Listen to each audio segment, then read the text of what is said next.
قال تزرعون 7 سنين دأبا فما حصدتم فذروه في سنبله إلا قليلا مما تأكلون ثم يأتي من بعد ذلك 7 شداد يأكل ما قدمتم لهن إلا قليلا مما تحصنون ثم يأتي من بعد ذلك عام فيه يغاث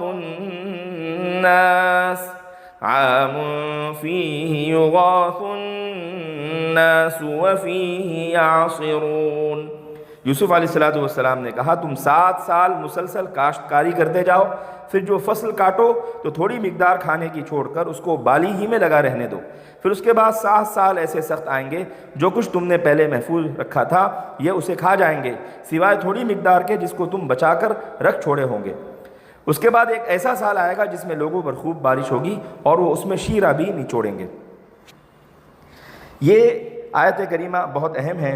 اور اس سے لگی جو آیتیں آپ کے سامنے تلاوت کی گئی سب کے اندر حضرت یوسف علیہ السلام نے خواب کی تعبیر بھی بتلائی، اور ساتھ میں اس خواب میں جو بتلایا گیا ہے اس پر کار بند ہونے اور ذخیرہ اندوزی اور قحط سالی سے کیسا بچا جائے اس کی ترکیب بھی بتلائی ہے۔ تو سب سے پہلے جو آیت کریمہ میں 7 سنین کا لفظ ہے تو مشہور تو یہی ہے کہ سال کے معنی میں آتا ہے، لیکن بہت ساری جگہوں پر قحط کے معنی میں بھی آیا ہے، جیسا کہ اللہ تعالیٰ کے پیارے حبیب حضور اکرم صلی اللہ تعالیٰ علیہ وسلم نے کافروں کو بددعا دی تھی اللہم اجعلھا سنین کا سنی یوسف، کہ جس طریقے سے یوسف علیہ السلام کے زمانے میں قحط آیا تھا وہی قحط ان کافروں اور ان مشرکین پر بھی نازل فرما۔ اور اسی طرح قرآن پاک نے بھی سنین کا معنی قحط کے ایک جگہ پر لیا ہے وَلَقَدْ أَخَذْنَا آلَ فِرْعَوْنَ بِالسِّنِينَ، تو وہاں پر قحط کے سال مراد ہے، تو اس سے 7 سنین 7 سال قحط کے مراد لیے جائیں گے۔ دأبا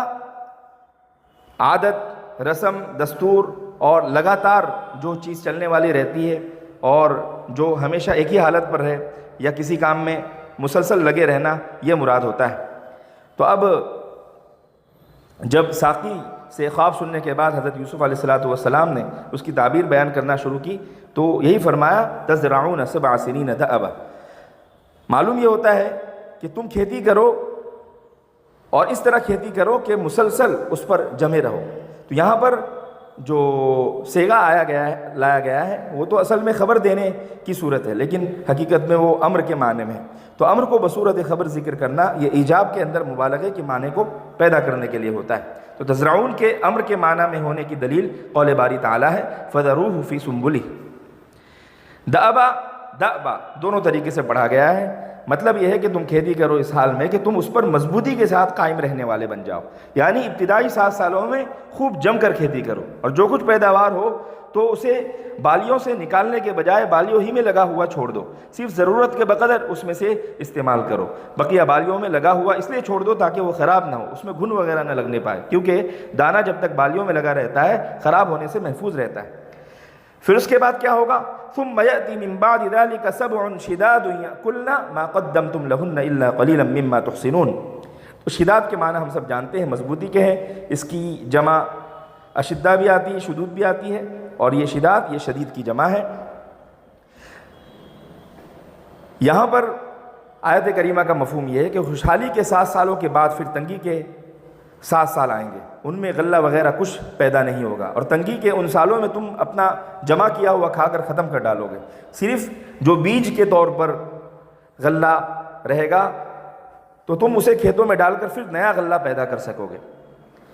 ثم يأتي من بعد ذلك عام فيه يغاث الناس وفيه يعصرون۔ اس کے اندر یہ بتلایا گیا ہے کہ خوب خوشحالی اور نعمتوں کی کثرت اس کے بعد ہوگی۔ وہ کس طریقے سے ہوگی کہ انگور سے لوگ اس کا رس نکالیں گے، زیتون سے روغن زیتون نکالیں گے، اور تل سے روغن تل نکالیں گے، اور خوب کشادگی ہوگی، خوب بارش ہوگی، اور اللہ تعالیٰ مکارے کو ختم کر کے ہماری مدد فرمائیں گے، اور اللہ تعالیٰ ایسے دن دکھائے گا کہ خوب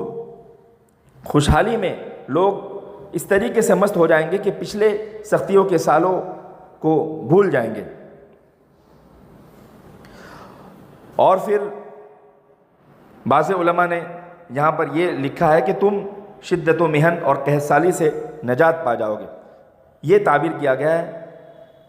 باقی اس سے لفظی معنی مراد نہیں ہے کہ تم واقعی جوس نچوڑو گے. تو یوسف علیہ السلام نے تعبیر بتلانے میں دیر نہیں کی، نہ کوئی شرط لگائی، نہ اس شخص کو شرمندہ کیا کہ تجھ کو اتنی مدت بعد اب میرا خیال آیا. اس سے انبیاء علیہ الصلوۃ والتسلیم کے اخلاق و مروت کا اندازہ ہوتا ہے. پھر وہ صرف خوف کی تعبیر مانگ رہا تھا، آپ نے 3 چیزیں عطا فرمائی، تعبیر بھی بتلائی،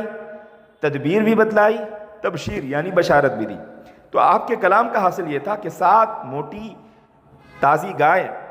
اور 7 ہری بھری بالیاں 7 برس ہیں جن میں لگاتار خوشحالی رہے گی، یعنی 7 سال مسلسل خوشحالی کے ہوں گے. کھیتوں میں خوب پیداوار ہوگی، حیوانات اور نباتات خوب بڑھیں گے، نسلیں خوب پروان چڑھے گی.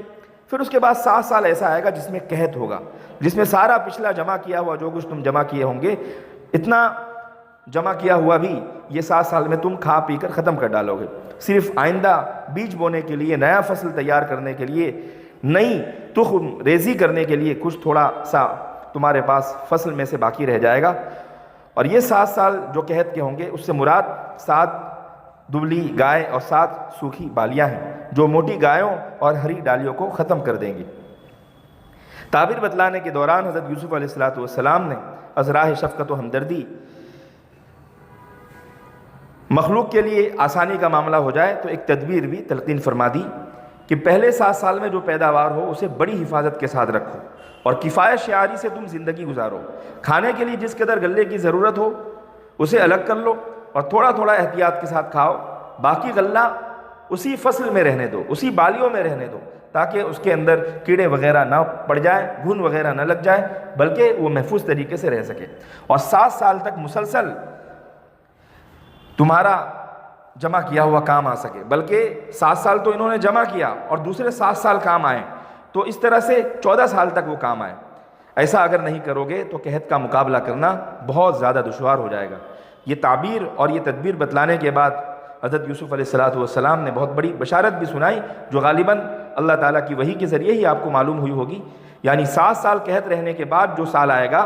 پہلے 7 سال تو خوشحالی کے ہوں گے، پھر 7 سال قحط سالی کے ہوں گے، پھر اس کے بعد جو سال آئے گا اس میں حق تعالیٰ کی طرف سے فریاد رسی ہوگی اور خوب بارش ہوگی، کھیتی باڑی پھل میوے نہایت افراد سے پیدا ہوں گے، جانوروں کے تھن دودھ سے بھر جائیں گے، انگور وغیرہ نچوڑنے کے قابل چیزوں سے لوگ شراب کشید کریں گے. یہ آخری بات سائل کے حسب حال فرمائی گئی کیونکہ وہ اسی کام پر مامور تھا. اب یہاں پر یہ دیکھیے کہ آیت کریمہ میں اعجاز اور قرآن کریم کی بلاغت دیکھیے کہ یہ قرآن عزیز کی بلاغت کلام کا اعجاز ہے کہ اس نے حضرت یوسف علیہ السلام کی تعبیر خواب اور اس سے متعلق تدبیر کو ایک ہی جملے میں ساتھ ساتھ بیان کر دیا تاکہ کلام میں تکرار اور دہرانے کی ضرورت باقی نہ رہے. اب بتائیے صرف اتنی چھوٹی آیتوں کے اندر 7 سال خوشحالی کے بھی بیان کر دیے اور 7 سال قحط سالی کے بھی بیان کر دیے اور 1 سال بشارت کا بھی بیان کر دیا اور اس کی تدبیر بھی بتلا دی اور پورا طریقہ کار بھی بتلا دیا. اسی لیے کہا جاتا ہے کہ نبیوں کے جو جملے ہوتے ہیں وہ بڑے بڑے دفینے اور بڑے بڑے خزانے اپنے اندر لیے ہوتے ہیں. اللہ تعالیٰ ان کو جوامع الکلم عطا کرتا ہے کہ چھوٹی چھوٹی باتوں میں بہت گہرائی ہوتی.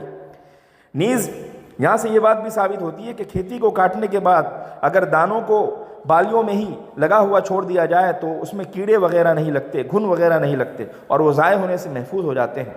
اور اس بات کا جاننا علم و تجربے کے بغیر نہیں ہو سکتا. اور یہ بات اپنی جگہ محقق اور ثابت ہے کہ رسول اللہ صلی اللہ تعالیٰ علیہ وسلم نہ کھیتی باڑی کرتے تھے اور نہ آپ کو اس کا کوئی عملی یا علمی تجربہ تھا. اس کے باوجود قرآن کریم میں فما حصدتم فذروہ فی سنبلہ کی آیت کا آنا اس بات کا واضح اور قطعی ثبوت ہے کہ قرآن یہ آپ صلی اللہ تعالیٰ علیہ وسلم کا کلام نہیں بلکہ اللہ تعالیٰ کی طرف سے نازل کیا ہوا ہے. یہ قحط جو اس وقت پڑا دنیا کی سخت ترین قحطوں میں سے تھا اور پوری دنیا کی تاریخ ایک قحط میں ایک اہم مقام